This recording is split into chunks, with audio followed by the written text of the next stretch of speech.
BBS. BBS. Blackberg Sugar, Bachelor's in Boxing Studies. Television!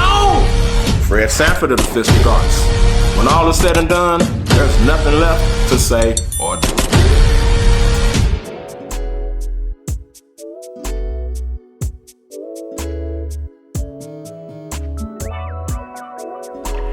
REED-BBS.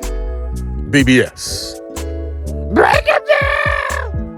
Break it down, Tim! Break it down! She saith, he doeth. Tszyu. He improves to 24-0, 17 KOs with a unanimous decision over interim WBC super welterweight champion Brian La Bala Mendoza. Tszyu defended his WBO super welterweight title, and now he wouldn't talk about anything else but Jermell Charlo. Charlo, where are you? Tszyu wants all the smoke. He said he wants to come to Vegas for that purpose, and he's not taking no for an answer. But yeah, Break it down!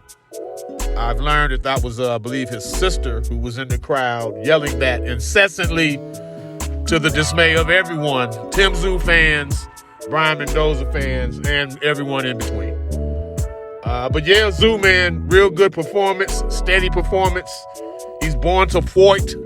He was born to fight. My man needs to learn how to coordinate, though, on some fashion shit real quick.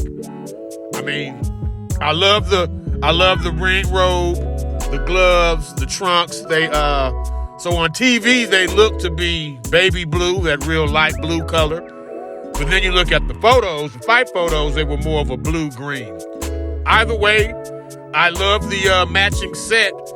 But then you get to the fucking shoes, he's wearing black motherfucking boxing shoes. Come on, dog.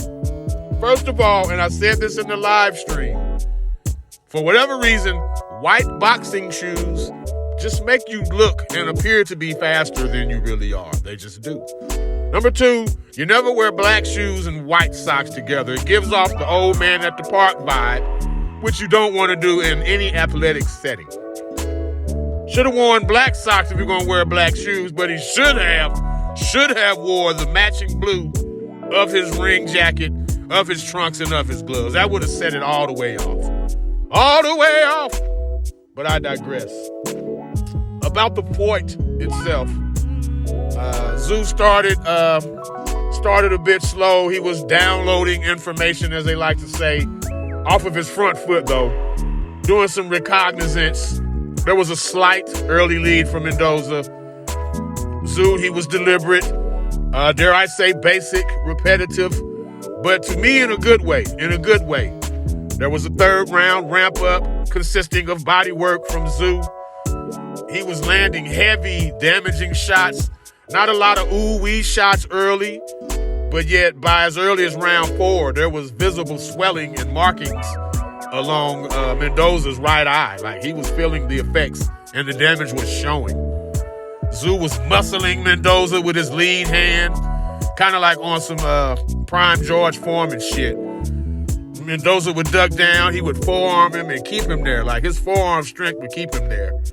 Or other times, he would extend his arm, and the palm of one of Tszyu's arms and hands would just hold Mendoza in place. It was a real good, strong showing in that regard. Overall, there was discomfort showing on Mendoza by the 5th round. He just wasn't enjoying being in the ring. Not that it's ever an enjoyable experience, but he particularly wasn't liking it. Tszyu, he was aggressively measured. Defensively, he was pulling back from punches like he was rolling with shots well, taking the sting off of the feud that Mendoza was able to land. Pulling back, exaggerated like to his own right shoulder, Tszyu was. Now, he would have been open for leaping left hooks like the type that Floyd Patterson or Roy Jones would throw. But Brian Mendoza doesn't throw that type of left hook, so because of such, Tszyu was safe all night and consistent all night. The power jab, right cross. Power jab, right cross. I call him a truth machine. He calls himself a soul taker. It's the same fucking shit. Tszyu, he poses questions to his opponents painfully. He's at his fists. Every time he touches you, there's a question being asked. The truth is coming out.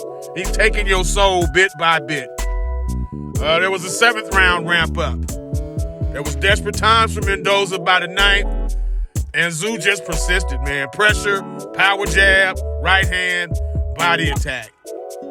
It got to the point Mendoza would never break. He's too tough for that. But it hurt too much for him to sustain aggression. So the later the fight got, the more and more he started just to pick his spots. You know, little brief displays, respites of a respite followed by brief bits of aggression from Mendoza. But yeah, Tszyu, he kept bringing that heat from the early rounds. It was the same type of heat, same type of pressure into the latter rounds, and that's what really wears a dude down. We heard this a lot about Errol Spence, how his punch rate was the same, and that would just wear on you. With Tszyu, it's more than just punch rate. He's not the most active puncher. It's his presence. It's his pressure. He's right there on you all the fucking time, and that shit takes a mental as well as a physical toll. Mendoza hurt and beaten up in the 10th round. Just the consistent, effective approach of Tszyu. Punched him in the 11th. It was all academic, man. It really was. Real good showing by Tszyu. I look forward to the Charlo fight. In fact, I'm calling that 50-50. I would even lean towards Tszyu by a 55-45 edge, 60-40 maybe, if it was in Australia. The land down under. But I respect the hell out of Tszyu for wanting that smoke in America, in Vegas, for the Undisputed title. Yeah, Charlo's going to have to regroup, and I mean quickly, because the truth machine, the soul taker, is coming. And he's going to bring that same consistent ass shit. So Charlo, let's go, bro. What you got? Can't wait to see it. REED-BBS. BBS. Blackbird Sugar. Bachelor's in Boxing Studies. Television. Fred Sanford of the Fistic Arts. When all is said and done, there's nothing left to say or do.